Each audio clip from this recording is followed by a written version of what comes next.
Hello and welcome to another one of our clips in this Teaching Virtually video series, designed to give you some basic tips and tricks in setting up and recreating that interactive online classroom experience. In this video, we're going to be exploring a basic setup that can allow you to teach virtually, but we'll also be looking at alternatives and upgrades to your setup that could make teaching online just a little bit easier. So to begin with, you'll need a device and broadband connection. And if you've got choppy internet, you could try sitting closer to the router, or maybe even connect your device directly to the router to avoid a wireless connection. We understand, though, that in busy households and even in public places, this might not always be possible. Now, as for the device, laptops and desktop computers are your ideal choice. And that's because mobile devices, things like tablets and phones, they often have limited or less ideal capabilities when it comes to using video platforms like Teams and Zoom, and even other apps that you'll likely want to bring into play when you're teaching online. Now, in delivering live and even pre-recorded learning sessions, what you'll want is a microphone and a webcam. Now, it is possible to teach without using a camera, but actually feedback has shown that students greatly benefit from being able to see their teacher rather than just on hearing their voice.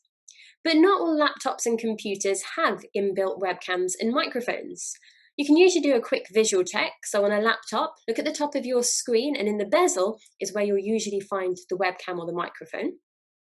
But if you've got a Windows machine, you can also open Device Manager, where it lists the different audio inputs and camera devices that your machine may have. But what alternatives are there if you don't have an inbuilt webcam or microphone? Well, possibly the quickest, easiest and cheapest option is to use your phone if you have one. You can download apps that turn your phone into a wireless webcam. And there are many apps. One that I've come across is called Irion. It's supported by Windows and Mac, and it's compatible with Android and iPhone. So what you'd want to do is to download that app onto your phone. So search for Irion in the Play Store if you're using Android, or look in the App Store if you're using iPhone.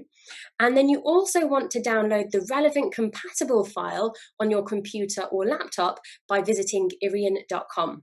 Now, you want to make sure that you're connected to the same Wi-Fi network on both devices. So I'm using my phone and I've also got my laptop. Then, when you're using a video platform such as Zoom or Teams, you want to make sure that you select Irion Webcam. And voila, you'll find that the picture quality on your phone can actually be better than from the camera on your laptop or computer.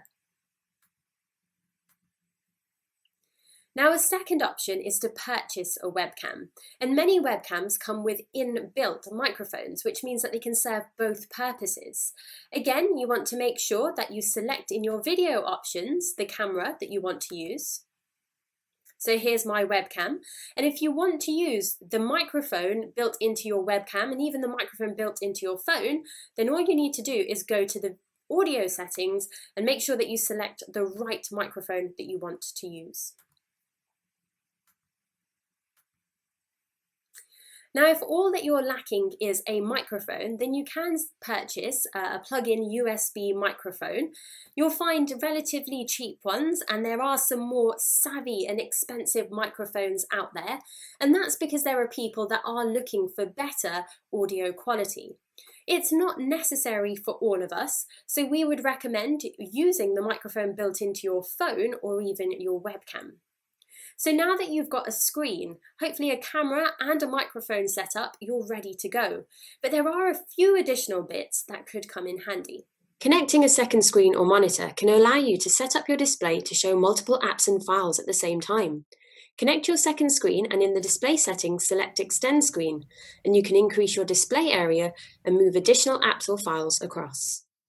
If you've got multiple devices like a laptop to work from, but a phone as an additional device, getting hold of a mini or larger tripod can be handy. It means that you can use the additional device as a second camera and prop it in a desired place, such as over an experimental setup, and then you can easily go back and forth between your two cameras. So there's a quick guide to setting up for teaching virtually.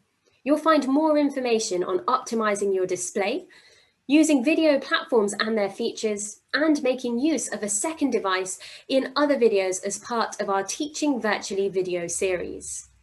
And if you're looking for free classroom resources and animated videos on astronomy and science, or if you're interested in booking a school session with the Royal Observatory, Greenwich, then check out our webpage. You'll find the link in the video description below.